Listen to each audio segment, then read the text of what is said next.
ভাত রান্নার মতোই সহজ করে গরুর মাংসের কাচ্চি বিরিয়ানি।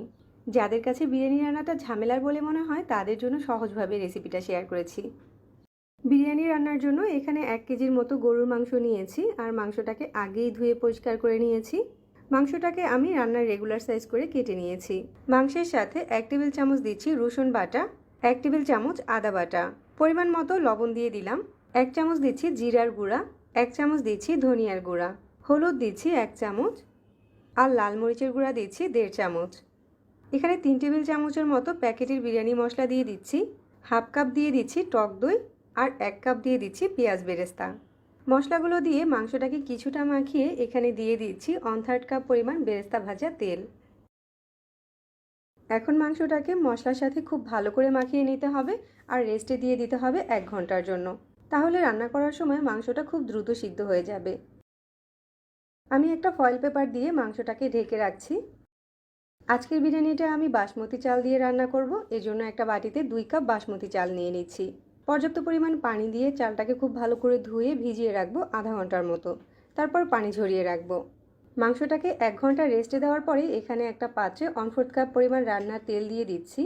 আস্ত কিছু গরম মশলা দিয়ে দিচ্ছি, দারুচিনি, এলাচ, লবঙ্গ, তেজপাতা আর কয়েকটা আস্ত গোলমরিচ। হাফ কাপ পেঁয়াজ কুচি দিয়ে দিচ্ছি। পেঁয়াজ আর গরম মশলাটাকে হালকা একটু ভেজে নিব।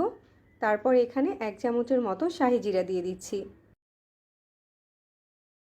তারপর এখানে আগে থেকে মশলা দিয়ে মাখিয়ে রাখা মাংসগুলোকে দিয়ে দিচ্ছি।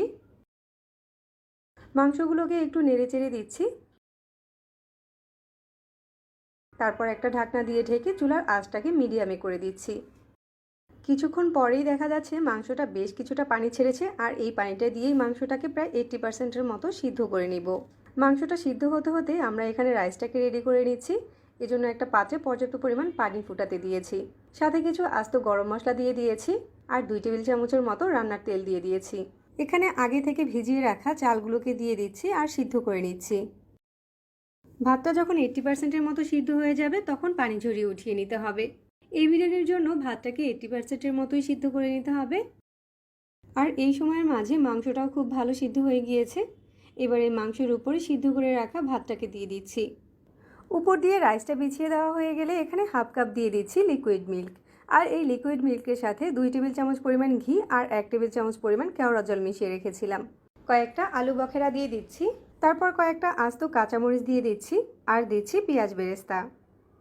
বিরিয়ানিটাকে একটু কালারফুল করার জন্য এখানে কয়েক ফোঁটা জর্দার রং দিয়ে দিচ্ছি। এখন হাঁড়িটাকে ঢাকনা দিয়ে ঢেকে চুলার উপরে দমে বসিয়ে দিচ্ছি। চুলার আঁচটাকে এ পর্যায়ে লো করে দিব আর অবশ্যই হাঁড়ির নিচে একটা মোটা তাওয়া দিয়ে দিতে হবে। 30 মিনিট দমে দেওয়ার পর আমাদের বিরিয়ানিটা একদম রেডি। এভাবে বিরিয়ানিটা রান্না করলে মাংস সিদ্ধ হওয়া নিয়েও আর কোনো ভয় থাকবে না আর একদম কাচ্চি বিরিয়ানির স্বাদ পাওয়া যাবে। বিরিয়ানিটা কিন্তু একদম ঝরঝরে আর পারফেক্ট হয়েছে।